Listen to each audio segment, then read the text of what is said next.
Jat line में UGC की आंच से बिगड़ा सारा खेल। जयंत चौधरी के दाव ने बढ़ाई बीजेपी की परेशानी। चंद्रशेखर अखिलेश भी हो गए परेशान। इस बार जयंत ने कर दिया सबको दंग। वेस्ट यूपी में बजी चुनाव की रणभेरी। सियासी जमीन लखनऊ तक एक दांव से हिली। योगी भी बहुत ज्यादा हो गए चिंतित। अब शाह के सामने खड़ी हुई बड़ी चुनौती। क्या करेंगे? क्या बीजेपी का खेल बिगाड़ देंगे जयंत चौधरी? यूजीसी के बीच चौधराहट की जंग ने खींचा सबका ध्यान। बंगाल असम चुनाव के बीच चला महीन और असर करने वाला दांव। वेस्ट यूपी की जमीन एक बार फिर सुलग चुकी है, क्योंकि इस बार वजह सिर्फ चुनाव नहीं बल्कि यूजीसी और पंडित विवाद की वो चिंगारी जिसने पूरे जाटलैंड में सियासी तापमान बढ़ा दिया। और इसी गर्म माहौल में जयंत चौधरी ने ऐसा दांव चला जिसने बीजेपी से लेकर सपा और चंद्रशेखर आजाद तक सबको चौंका दिया। जिसके बाद सवाल उठने लगे कि क्या ये सिर्फ सीटों की लड़ाई है या फिर चौधराहट की असली जंग शुरू हो चुकी है।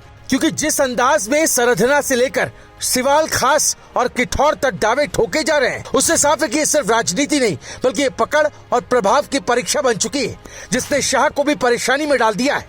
कैसे क्या कुछ हुआ जानकर आप भी हैरान हो जाएंगे। दरअसल मामला यहीं से दिलचस्प होता है, क्योंकि एक तरफ यूजीसी और पंडित विवाद ने सामाजिक बहस को हवा दी, दूसरी तरफ उसी बहस को राजनीतिक जमीन पर भुनाने की कोशिश शुरू हो गई। जयंत चौधरी ने ठीक इसी मौके पर पश्चिमी यूपी में अपनी मौजूदगी मजबूत करने का प्लान तैयार किया। सरधना सीट पर दावा ठोकना कोई सामान्य कदम नहीं, ये सीधा संदेश है कि जाटलैंड में आरएलडी अब सिर्फ सहयोगी नहीं बल्कि निर्णायक ताकत बनना चाहती है। और यही बात बीजेपी के लिए सबसे बड़ी टेंशन बनती जा रही है, क्योंकि बीजेपी के अंदर जो खामोश खींचतान चल रही थी अब वो खोलकर सामने आ रही है। संजीव बालियान और संगीत सोम के बीच का टकराव अब सिर्फ व्यक्तिगत नहीं बल्कि सामाजिक समीकरण का रूप ले चुका है।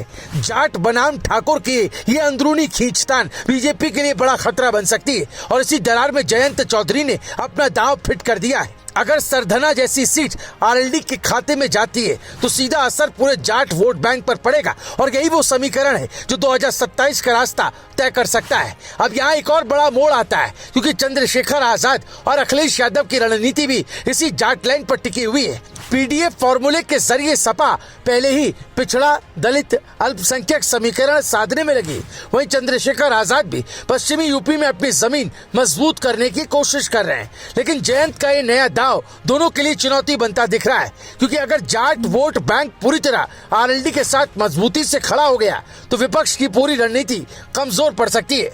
यानी एक चाल में जयंत ने दो खिलाड़ियों को दबाव मिला दिया है। सबसे दिलचस्प बात यह है कि पूरा खेल सिर्फ वेस्ट यूपी तक सीमित नहीं है, इसकी गूंज सीधे लखनऊ से लेकर दिल्ली तक सुनाई दे रही है।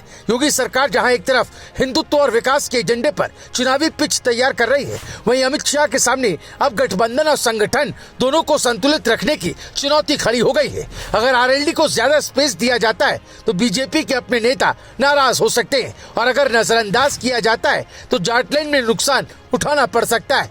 यानी हर कदम सोच समझकर उठाना पड़ेगा। यही वजह है कि अब 2027 का चुनाव सिर्फ पार्टियों के बीच नहीं बल्कि रणनीतियों के बीच लड़ाई बनता जा रहा है। यूजीसी और पंडित विवाद ने जो माहौल बनाया उसने राजनीति को नया एंगल दे दिया, और उसी एंगल पर जयंत चौधरी ने अपनी चाल चल दी। अब सवाल यही है कि क्या ये चाल उन्हें पश्चिमी यूपी का असली किंग मेकर बना देगी या फिर बीजेपी अपनी संगठनात्मक ताकत से इस पूरे खेल को पलट देगी।